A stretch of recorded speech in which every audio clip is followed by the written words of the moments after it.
Hi, I'm Ed Kelley, editor of The Oklahoman.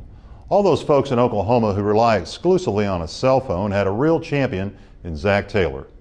I thought of Zach, an old friend who died last year, when reading the report about how Oklahoma leads the nation in going wireless.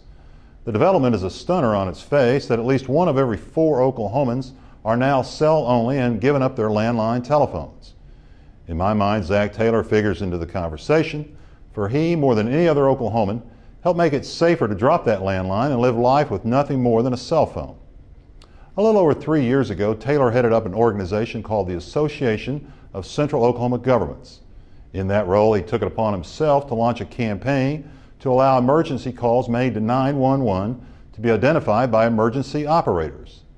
At the time, most callers using wireless phones to call 911 couldn't articulate where they were.